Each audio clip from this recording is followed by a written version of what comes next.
वालेकुम। आज हम बताएंगे क्लास 9 के फिजिक्स के चैप्टर 9 के न्यूमेरिकल। ठीक है, चैप्टर 9 के न्यूमेरिकल हैं, जिसमें पहला न्यूमेरिकल है convert the 30 degree Celsius into kelvin and Fahrenheit. ठीक है, फ़ारेनहाइट स्केल मतलब इसमें 30 डिग्री सेल्सियस दिया हुआ है, सेल्सियस को कन्वर्ट करना है। दो स्केल और होते हैं ना मेजरमेंट करने के, एक होता है सेल्सियस, सेल्सियस तो दे दिया, इसके अलावा दो स्केल होते हैं केल्विन और फ़ारेनहाइट।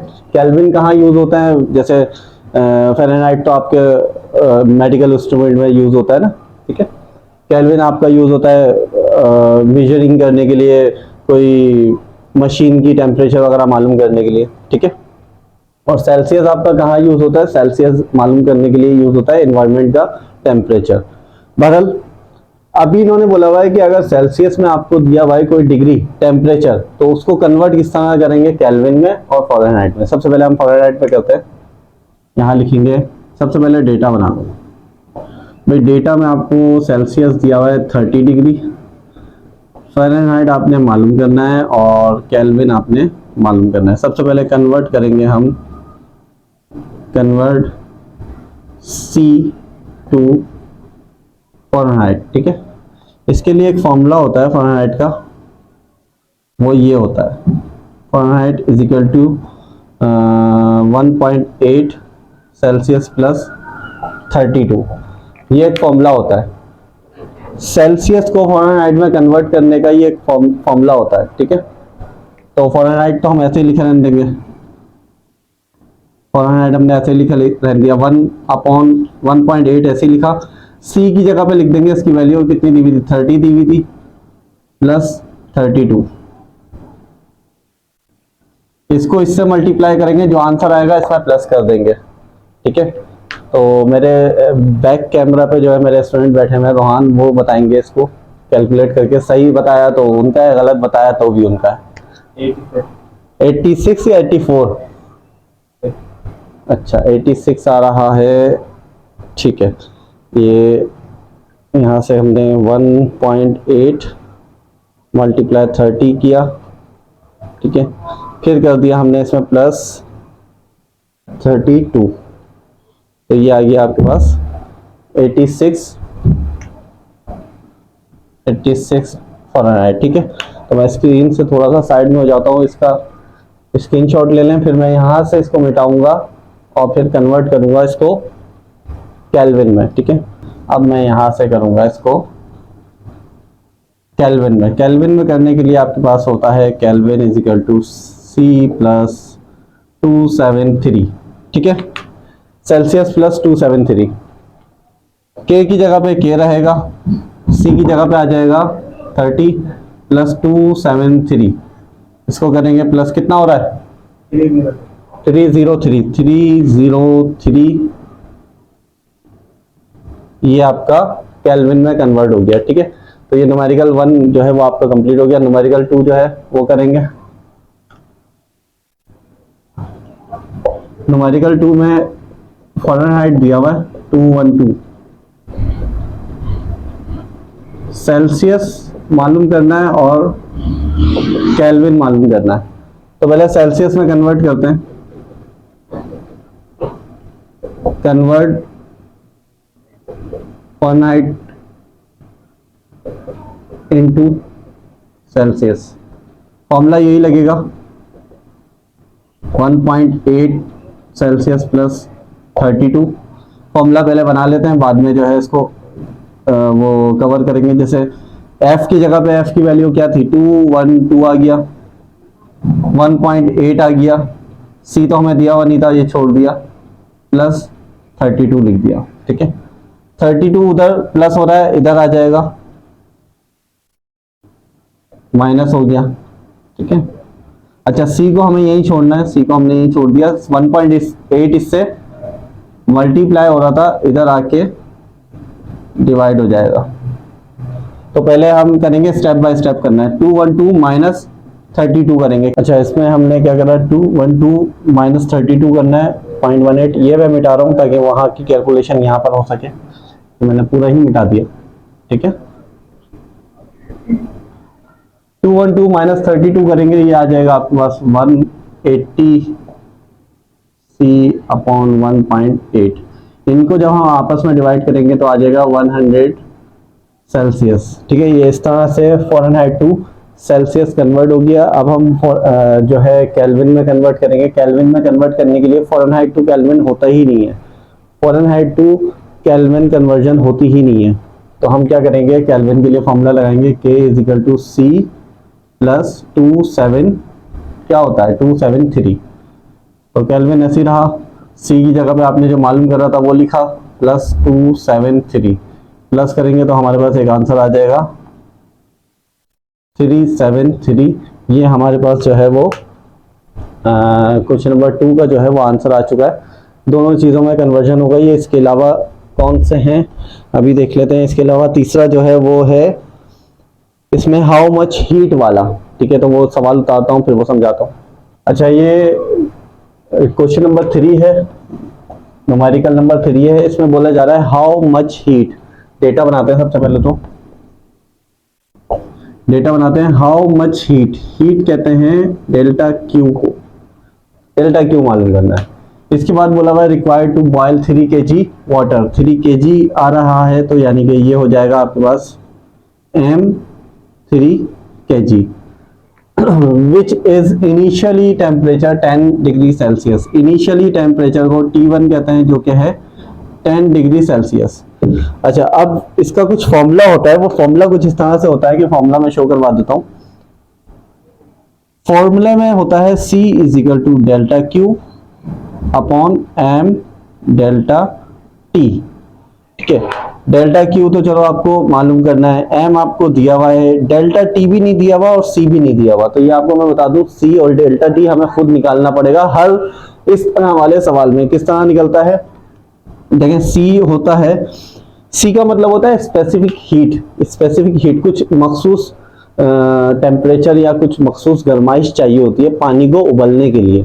तो ये बुक में एक चार्ट बना हुआ है, पेज नंबर आपको जो है वो मैं अभी बता नहीं सकता क्योंकि वो पेज नंबर खैर मेरे पास बुक तो है नहीं, लेकिन उसके अंदर तमाम सब्सटेंसेस के जो है वो चार्ट के अंदर लिखे हुए हैं कि किसने किस सब्सटेंस को कितनी हीट चाहिए होती है, स्पेसिफिक हीट कि वो बॉयल हो सके। जैसे पानी को चाहिए होती है वो स्पेसिफिक हीट 4200 जूल पर केजी सेल्सियस। ठीक है, ये चाहिए होती है स्पेसिफिक हीट वाटर के लिए। उस चार्ट में आप देखेंगे एल्युमिनियम का अलग होगा, कॉपर का अलग होगा, हर एक चीज का अलग होता है, हर एक सब्सटेंस का। अब डेल्टा टी कैसे निकालेंगे, डेल्टा टी निकालने के लिए T2 भी पता होना चाहिए। T2 क्या है, T2 है टेम्परेचर 2। टेम्परेचर 2 मतलब यहां पर इन्होंने बोला होता है इनिशियली 10 सेल्सियस। इनिशियली मतलब स्टार्टिंग, स्टार्टिंग है तो एंडिंग भी कुछ ना कुछ होगा। तो एंडिंग जो है वो T2 है, और पानी जो बॉयल होता है, उबलता है, वो उबलता है 100 सेल्सियस में। ठीक है, तो सबसे पहले हम टेम्परेचर जो है डेल्टा टी ये मालूम कर लेते हैं। डेल्टा टी किस तरह से करेंगे, हमने डेल्टा टी के लिए फॉर्मूला लगाया T2 माइनस T1। T2 आपके पास 100 है, T1 आपके पास 10 है, तो डेल्टा टी आ जाएगा ये 90 डिग्री सेल्सियस। ठीक है, बाकी Q M delta T C ये सब आपके पास अवेलेबल है। Q तो आपने मालूम करना है, फॉर्मूले में पुट कर देते हैं। C की जगह पे C की वैल्यू, ठीक है, डेल्टा Q ऐसी रहा। M की जगह पे M की वैल्यू आ जाएगी 3, मल्टीप्लाई डाला क्योंकि ये M और इसके दरमियान में मल्टीप्लाई है। चाहो तो मल्टीप्लाई डालो, चाहो तो ऐसे ब्रैकेट में लिख दो, हम ब्रैकेट में लिख देते हैं। T की जगह पे उसकी वैल्यू आ जाएगी डेल्टा T की जो थी 90। ठीक है, अच्छा अब क्या, पहले 4200 तो हमने ऐसे ही लिखे रहने दिया, डेल्टा Q भी हमने ऐसे ही लिखे रहने दिया। इन दोनों को आपस में मल्टीप्लाई करेंगे, इन दोनों को मल्टीप्लाई करने के बाद हमारे पास आंसर आएगा 270 आएगा। आई थिंक 270 आएगा, क्या आएगा मैं चेक कर लेता हूँ। 270 आ रहा है। ठीक है, अब 270 इधर हो रहा है डिवाइड, इधर आके मल्टीप्लाई हो जाएगा। 4200 मल्टीप्लाई 270,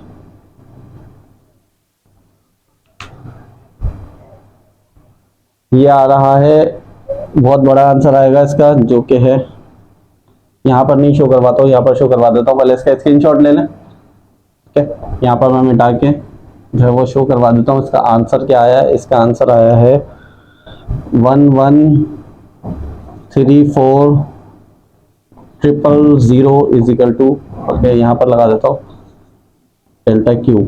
ठीक है, अच्छा क्वेश्चन नंबर 4 है इसका, जो कि है ये वाला 4 तो नहीं, खैर न्यूमेरिकल नंबर 4 कहलाएगा, लेकिन स्पेसिफिक हीट कैपेसिटी वाला जो सेक्शन है इसमें 2 kg of copper require to 2050 joules of heat rise its temperature. जो भी है ये सवाल, आप बुक लेके बैठे हुए तो बुक से आपको पता लग जाएगा। मैं डायरेक्टली इसका डेटा बना लेता हूँ। 2 kg से स्टार्ट हो रहा है, तो मेजर मतलब मास आपको दिया हुआ है 2 kg। उसके बाद आपको ऑफ कॉपर रिक्वायर्स 2050 जूल्स। अच्छा, ये 2050 जो दिया हुआ है ये आपको दिया हुआ है डेल्टा क्यू, क्योंकि इन्होंने लिखा हुआ है रिक्वायर्स ऑफ हीट, ये हीट दी हुई है। इसको राइस टेम्परेचर जो है वो बड़ा है, कितना बड़ा है? टेम्परेचर बड़ा है भाई 10 डिग्री सेल्सियस। अच्छा, ये आपका कहलाएगा T2 क्यों कहलाएगा? क्योंकि इसमें लिखा हुआ है राइज, ये वर्ड यूज हुआ है। ठीक है, बोला हुआ है 2 किलो जो है वो कॉपर है, उसके बाद इतनी हीट लगी है, टेम्परेचर उसका इतना हो गया, इतनी हीट लगने बाद टेम्परेचर उसका इतना हो गया। Calculate the heat capacity, heat capacity मालूम करें, यानी कि सी मालूम करें, ये बोला हुआ है कि सी मालूम करना है। टेम्परेचर उसका इतना हो गया, हीट इतनी लगी है, तो राइज मतलब बढ़ आना, तो बढ़ आएगा तो T2 लिखा जाएगा। अगर इनिशियली वर्ड यूज होगा तो T1 लिखा जाएगा। ठीक है, बहरहाल फॉर्मूला इसमें लगेगा C is equal to delta Q upon M delta T, ये फॉर्मूला लगेगा। तो इस बात है डेल्टा टी आपने निकालना पड़ेगा। डेल्टा टी, T1 आपको कुछ नहीं दिया हुआ तो आपने सपोज कर लिया 0 है। ठीक है, T1 आपको कुछ नहीं दिया हुआ, T1 आपने सपोज कर लिया 0 है। अब डेल्टा टी पहले निकाल के दिखा देते हैं। T2 माइनस T1 होता है, तो डेल्टा टी आपके पास आ जाएगा, T2 आपके पास था 10 माइनस 0, डेल्टा टी आपके पास 10 ही रहा। ठीक है, बहरहाल सी ऐसे ही लिखा, सी आपको मालूम करना था। डेल्टा क्यू आपको दिया हुआ था 2050। अच्छा, एम की जगह पे आप लिख दोगे 2, और टी डेल्टा टी इसकी जगह पे लिख दोगे 10। इन दोनों को आपस में मल्टीप्लाई करेंगे तो ये हो जाएगा 20। सी ऐसी लिखा रहा, 0 से 0 घटा तो 205 अपॉन 2 बचा। इनको आपस में डिवाइड करेंगे तो हमारे पास एक आंसर आ जाएगा, वो हमारा स्पेसिफिक हीट कहलाएगा। डिवाइड करने के बाद क्या आंसर आ रहा है?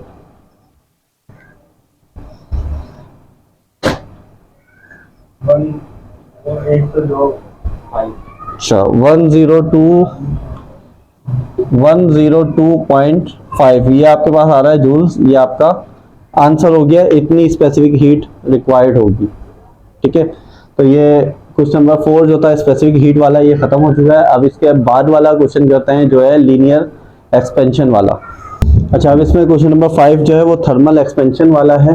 ठीक है, ये न्यूमेरिकल है थर्मल एक्सपेंशन का। न्यूमेरिकल 5 जो है ये थर्मल एक्सपेंशन का है। थर्मल एक्सपेंशन का क्वेश्चन नंबर 12 है। An iron block of volume 3 metre cube. Data बनाते हैं सबसे पहले। वॉल्यूम दिया हुआ है 3 मीटर क्यूब। ठीक है, इज हीटेड, उसको हीट दी गई है so that it temperature change from 25 to 100 Celsius. यानी कि T1 था उसका 25, फिर वो T2 हो गया 100। ठीक है, if the coefficient linear expansion of iron, coefficient of linear expansion को हम इससे शो करते हैं अल्फा से। ये दिया हुआ है 11 एक्सपोनेंट 6। ठीक है, what will be the new volume? New volume जो है वो कहलाएगा डेल्टा वॉल्यूम। डेल्टा वॉल्यूम क्या है। अच्छा, सबसे पहले तो ये बता दूं, जो बच्चे साइंटिफिक कैलकुलेटर यूज नहीं करते तो उनको ये इस तरह की जो इक्वेशंस होती है ना, ये जो नंबर्स होते हैं साइंटिफिक नोटेशन वाले, ये प्रॉब्लम करते हैं। तो इसको पहले कन्वर्ट कर लेंगे, किस तरह कन्वर्ट कर लेंगे। ये दिया हुआ है ना -6 दिया हुआ है, आपने क्या करा, 0 लिखा, पॉइंट, -6 दिया हुआ है, पॉइंट 0 लगा दो, 1 2 3 4 5, और क्या लिखा हुआ है 1 1 1 1 लिख दिया। ठीक है, तो अब आप नॉर्मल कैलकुलेटर में इसकी जगह पे ये लिख सकते हो। ठीक है, बहरहाल ये आपको जो है वो दिया हुआ है डेटा के वॉल्यूम आपने मालूम करना है, चेंज वॉल्यूम। तरीकेकार होता है इसका, जो फॉर्मूला होता है वो होता है delta V is equal to beta delta T V delta T। ये इसका जो है वो फॉर्मूला होता है एक। ठीक है, थर्मल एक्सपेंशन में ये इसका फॉर्मूला होता है डेल्टा V मालूम करने का। अब देखो डेटा में आपके पास क्या क्या दिया हुआ है, V दिया हुआ है। ठीक है, ये जो V दिया हुआ है ये V आ गया। डेल्टा T आप निकाल दोगे दोनों को माइनस करके। डेल्टा T का फॉर्मूला ये T2 माइनस T1, ये भी आप निकाल दोगे आराम से, यहीं पर ही लिख देते हैं या अभी नीचे सॉल्व करवा लेंगे। अल्फा आपको नहीं दिया हुआ, अब अल्फा आपको पता होना चाहिए अल्फा क्या है। अल्फा जो है वो है, देखो मैं बताता हूँ, बीटा जो होता है ना, बीटा वो बराबर होता है 3 अल्फा के। बीटा बराबर होता है 3 अल्फा के, या बीटा तो दिया हुआ ही नहीं था ना आपको, अल्फा दिया हुआ था, बीटा नहीं दिया हुआ था। तो बीटा की जगह पे हम 3 अल्फा लिख सकते हैं, बीटा की जगह पे हम 3 अल्फा लिख सकते हैं। अब करते हैं आगे सॉल्व। पहले डेल्टा टी निकाल देते हैं। डेल्टा टी आपके पास आ जाएगा 100 माइनस 25, ये आ गया 75। ठीक है, फॉर्मूला लगाते हैं यहीं पर ही। फॉर्मूला कुछ इस तरह से बनेगा, delta V is equal to beta की जगह पे लिखेंगे 3 अल्फा वी डेल्टा टी। ठीक है, डेल्टा वी ऐसे लिखा रहा, 3 ऐसे लिखा रहा, अल्फा की जगह पे वैल्यू आ जाएगी 0.1 2 3 4 5 1 1। वी की जगह पे वी की वैल्यू आ जाएगी 3, टी की जगह पे टी की वैल्यू आ जाएगी 75। इन तीनों को आपस में मल्टीप्लाई कर देंगे, 3 नहीं सॉरी 4 हो रहे हैं, 1 2 3 4, चारों को आपस में मल्टीप्लाई करेंगे और देखेंगे क्या आंसर आ रहा है। देखते हैं क्या आंसर आ रहा है चारों को मल्टीप्लाई करने के बाद। मैंने बैक कैमरा पे जो है अपने स्टूडेंट्स बिठाए हुए, वही कैलकुलेट करके बताएंगे क्या आंसर आ रहा है भाई। 0 पॉइंट समथिंग कुछ आएगा, दिखाओ। इसका आंसर आएगा 3 मल्टीप्लाई 0.1 2 3 4 5 1 1 मल्टीप्लाई 3 मल्टीप्लाई 75। ये आंसर आ रहा है इसका 0.0007425, और इसके ऊपर लग जाएगा मीटर क्यूब। ये आपका आंसर आ गया। ठीक है, ये आंसर इसका आराम से आ जाएगा अगर मल्टीप्लाई सही किया जाए तो। बहरहाल ये जो है, हाँ मेरे बैक स्टेज पे जो स्टूडेंट है वो हंस रहे हैं अपने ऊपर के 0 आंसर कैसे आ गया, और मैंने भी सही बोल दिया। बहरहाल ये पूरे चैप्टर 9 के जो न्यूमेरिकल है वो खत्म हो चुके हैं। 5 न्यूमेरिकल थे, पांचों के पांचों न्यूमेरिकल खत्म हो चुके हैं। स्पेसिफिक हीट वाला भी बता दिया, और थर्मल एक्सपेंशन वाला भी बता दिया। अब ये जो चीज थी ना कि बीटा बराबर होता है 3 अल्फा के, ये थर्मल एक्सपेंशन में पूरा एक सवाल है, लीनियर एक्सपेंशन है और थर्मल एक्सपेंशन, इस तरह करके एक सवाल है। बहरहाल उसमें ये बताया गया है कि बीटा जो है ना, एक बीटा वो 3 अल्फा के बराबर होता है, इसलिए हमने यहाँ पर फॉर्मूले में बीटा की जगह पे 3 अल्फा यूज करा, क्योंकि फॉर्मूले में हमें डेटा में अल्फा ही दिया हुआ था, बीटा नहीं दिया हुआ था। ठीक है, तो मैं इंशाल्लाह उसकी भी वीडियो बना के आपको जो है वो शो करवाऊंगा कि वो किस तरह से वो पूरी एक डेरिवेशन सॉल्व हो रही है।